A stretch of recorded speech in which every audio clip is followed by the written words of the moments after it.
Let me tell you what we're going to do.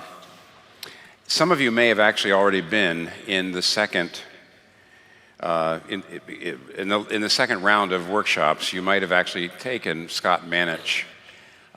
He had a whole section on the Calvin's Company of Pastors. He wrote a book a couple years ago that talks about how John Calvin has pastoral practices, not only how he and the pastors turned Geneva from a medieval Catholic community into a reformed city and society, but also how the pastors themselves were formed and trained and so on. And from what I understand, Scott told you about what happened historically and then did some practical application. So why should I be talking about this? The answer is I'm going to start with the practical application. I read that book. I also read a number of other books in the last 10 years on Calvin's pastoral practices, and I am very convinced that they are extremely important and increasingly important for us today. My thoughts on this are not as well formed. In fact, I'll come right out and say, many of the things I'm going to tell you today I have not done. It's one of the things I'm looking forward to doing, or at least trying to do, by stepping out as the senior pastor of Redeemer.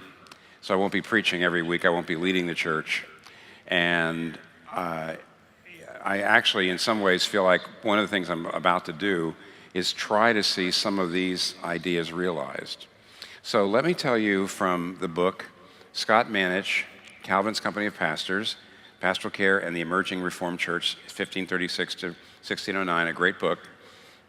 But also, here's a couple others. Bruce Gordon's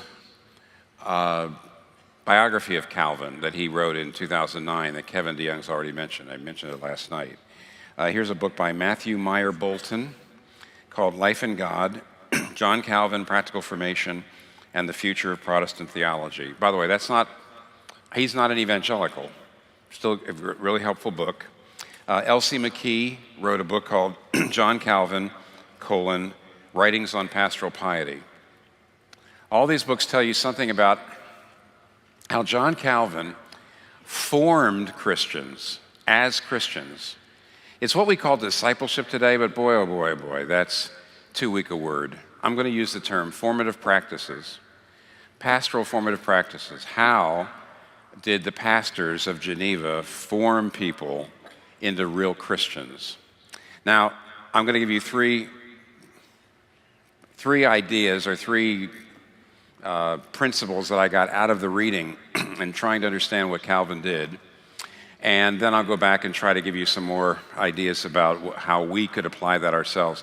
And I am going to try, I'm watching my clock, because most of my ideas are rather unformed and because a lot of them I have not actually executed on, I feel like rather than spending the entire time pontificating on this, when I don't feel like a pontiff, I'm going to try to see whether we have some time for questions. So we do have a couple roving mics, and if you want to ask me some questions, I'd actually appreciate it.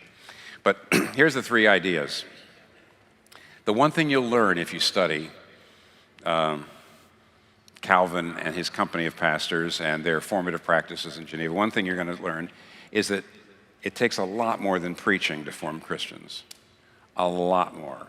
The second thing is that the monastic practices that Calvin and Luther both critiqued monasticism as a form of elitism, but they didn't actually critique the practices themselves and actually democratized those practices. Particularly Calvin didn't believe in monasticism in the sense of an elite group of people go off and do all these things. They're the monks and we're just the lay people.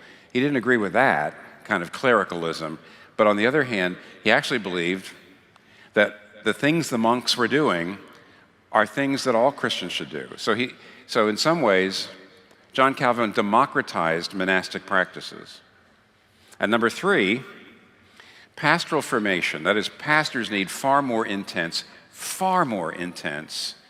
ongoing, in-service, lifetime training than they're getting right now.